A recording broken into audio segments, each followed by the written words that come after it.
What is going on, guys? In this video, we're going to be taking a look at the CR-56 AMAX. This gun's been kind of growing in popularity lately, especially with like the kilo nerf and everything else going on.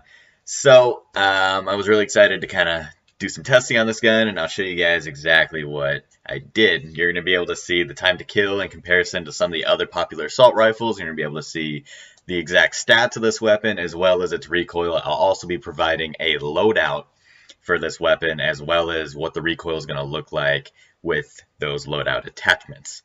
So without further ado, let's get right into it. If you guys learned something from this video, it'd be mean a lot to the channel and everything if you gave this video a like. And if you subscribe to this channel, I think right now only about 1% of my watch time is from actual subscribers, so if you guys go ahead and subscribe, you're already consistently watching the video. That way you never miss a video. I try to post about every single day. It's probably about every other day. Honestly, I've been kind of busy lately. I know that I haven't posted in about a week, but I'm definitely going to cut that down and put more content up. But, you know, it's up to you guys how often I get likes and stuff. But anyway, without further ado, let's get right into the video. So starting off, you can see right away that the AMAX does have a very high damage. It's kind of like an AK-47 like gun. Very high damage, kind of a moderate recoil, and a low-ish fire rate. Fire rate's actually not that bad. It's 630 rounds per minute. But anyway, damage of 42 up to 25 meters, and then it drops down to 38. I know the effective damage range is very low whenever you look at that's where the drop is, but going from 42 to 38 only results in a 6-shot kill, going to a 7-shot kill in terms of Warzone, 3 plates, 250 health.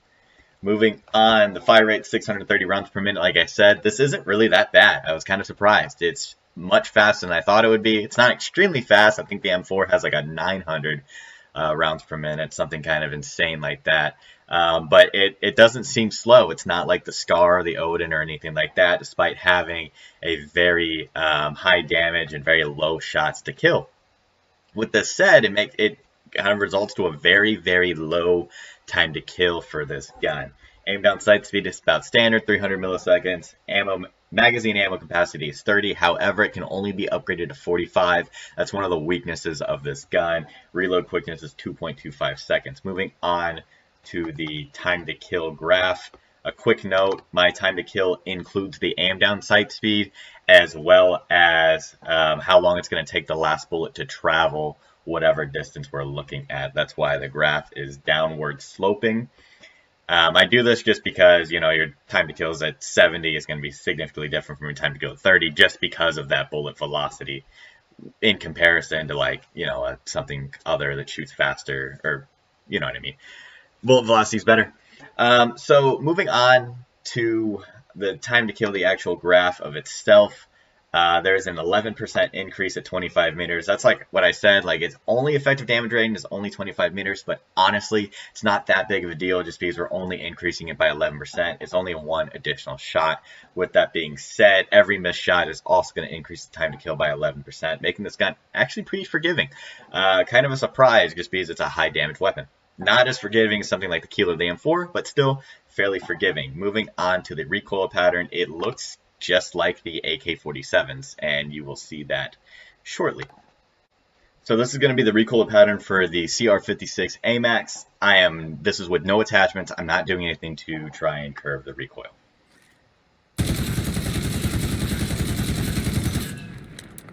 Like I said, this is pretty on par with the AK-47. Kind of just goes straight up into a vertical line, but it does go up pretty significantly and kind of fast as well. So that was the first two patterns, so you can see kind of like the small discrepancies that could happen.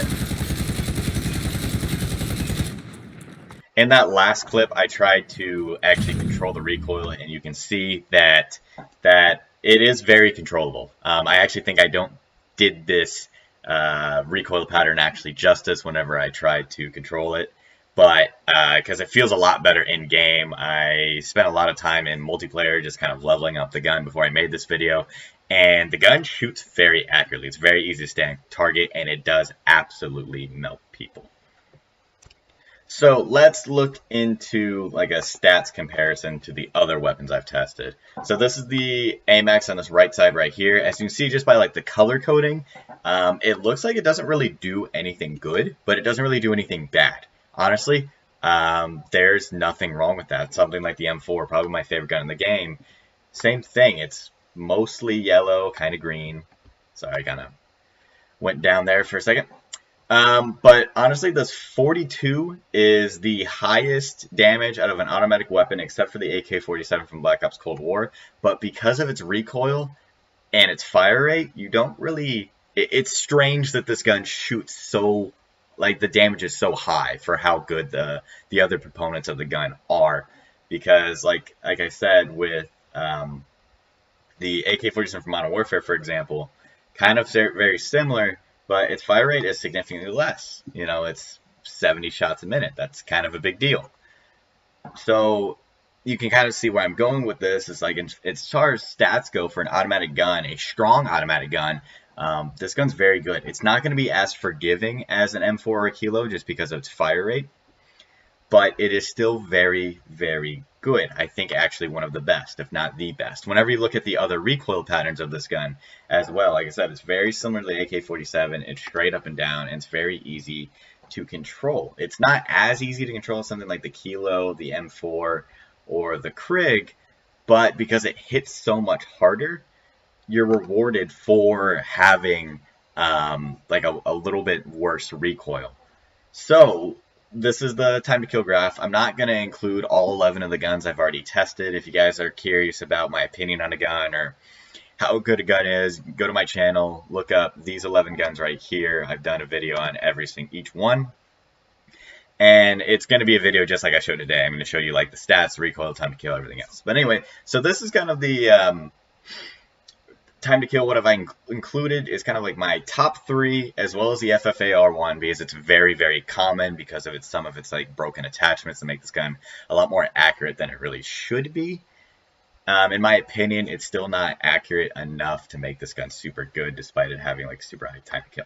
Anyway, so here's the CR-56 AMAX in red, the Kilo in pink, and the M4 in blue. As you can see, the CR-56 AMAX is much better than these weapons. Something else to know about my time to kill graph, I have those values in reverse order just so it's easier to see. The gun gets worse as, you know, you increase your distance, and the best gun's on top. I just do this just so it's much easier to see, especially when comparing weapons, in my opinion. But anyway, as you can see, especially right here after 30 meters, there's a huge gap in between time to kill between the M4 and the Kilo, and then the AMAX way up here. Also, this short distance in the beginning, this very little time to kill right here at 20 meters even, it's going to make this gun very viable and versatile and be able to use against those, you know, very strong SMGs. So with all of that being said, I really like the AMAX.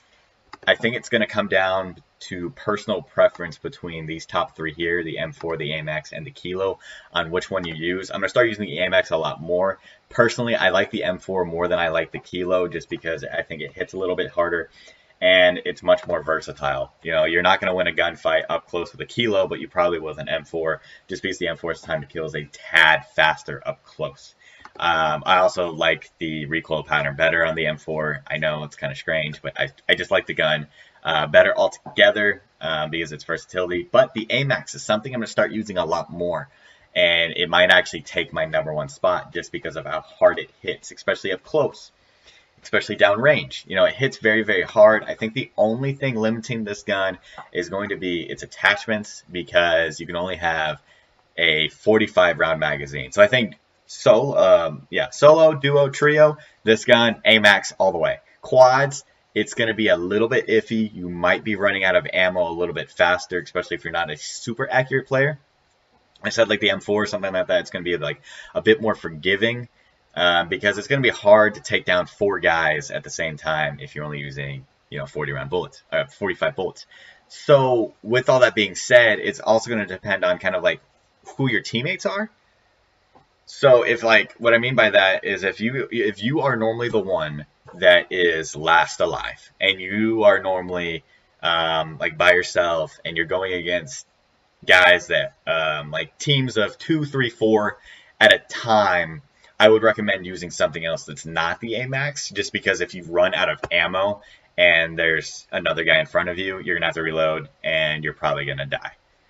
But you can kind of curve this if you really are, you love the AMAX, you're really serious about using it in all circumstances, you can just put on an SMG as your secondary, and that way, if you kill 3 guys and you need to reload, you can just switch to your secondary and take out the last one. So with all that being said, let's take a look at some of the loadout options I have for this gun. So in terms of the modern warfare assault rifles, I think these first 4 attachments are always going to be must use in Warzone, which is going to be the monolithic suppressor, the longest barrel that's going to give you the most damage range, most bullet velocity, and most recoil control. The Commando foregrip, just so it's going to help a lot with aiming stability and recoil stabilization. This is going to be your horizontal recoil movement. That way, you're not going to get so much left and right bounce as you're trying to control the recoil. It'll be much easier just to hold down your stick down to, control the recoil instead of having to fight those left and right bounces. And then I also normally use the largest magazine available for the gun, except for like the Kilo, I normally use 60 round mags. This one doesn't have 60, only has 45 like I mentioned earlier. So for the 5th attachment, right, you can either go with a tac laser, you get more aiming stability, so it's going to control that left and right bounce. You're going to get faster ADS speed and more aim lock steadiness. And honestly, there's not really a con here. Like, your laser is visible to enemies, but unless you're like staying completely still in a corner somewhere, it's not going to matter. The second attachment that I would recommend would be some sort of an optic if you don't like the iron sights. Personally, I do, but I know not everybody is a fan of iron sights. I would recommend using the Corp Combat Hollow Sight or the VLK, depending on like what range your typical engagements are. If you're typically fighting people at longer ranges, I would use the VLK and then have an SMG as your secondary. If you want this gun to be more versatile, I would use the Corp Combat Hollow Sight and then maybe have up to you. You have a sniper or an SMG as your secondary. With that being said, after kind of doing more testing, and you'll see in this next clip, I'm going to show you guys the recoil pattern with the tac laser, and it's still kind of hard to control. So I would recommend using this one. It's going to curve your vertical recoil down a lot more. Even though you're going to suffer a little bit of left to right recoil, this gun doesn't have a lot of left to right bounce. It's pretty much straight up.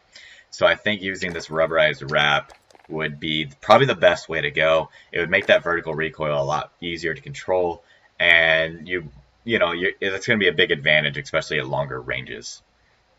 So with all that being said, let's go ahead and take a look at that clip I mentioned earlier where I am going to show out this loadout that has the tac laser on it.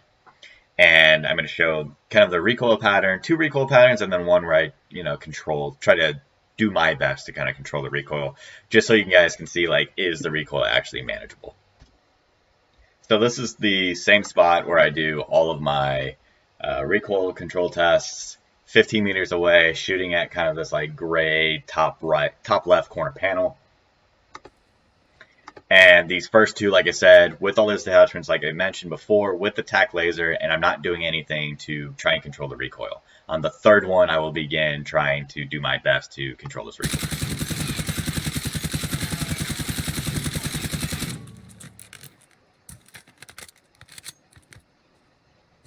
So right away, I think that the biggest difference here with these attachments and then like with the base weapon of the gun, it seems like it kicks up a lot slower, making this gun a lot easier to control, especially once you get very used to it. Heading this way. Never mind.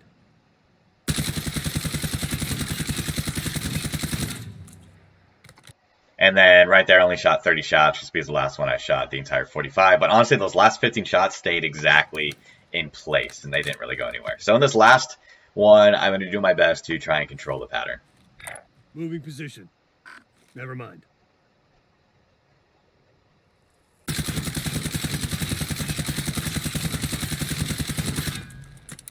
As you can see, it's pretty on point. It's pretty straight.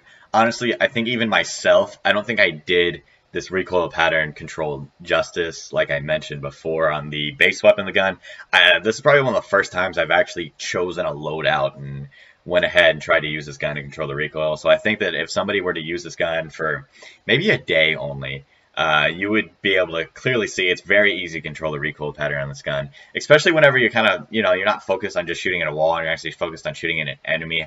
I noticed that like trying to level up my gun in multiplayer, that it is very accurate, it's very easy to use, and I would highly recommend anybody just at least giving this gun a shot. But anyway, guys, that is going to conclude this video. If you did learn something in this video, I would really appreciate it if you liked it. It really helps out the channel a lot. And if you want to find your way back for more videos just like this one, I do all sorts of tips, tricks, and a lot of gun analysis in Warzone. So if you're interested in that kind of thing, go ahead and subscribe to my channel. Thank you guys for watching, and always have a great day.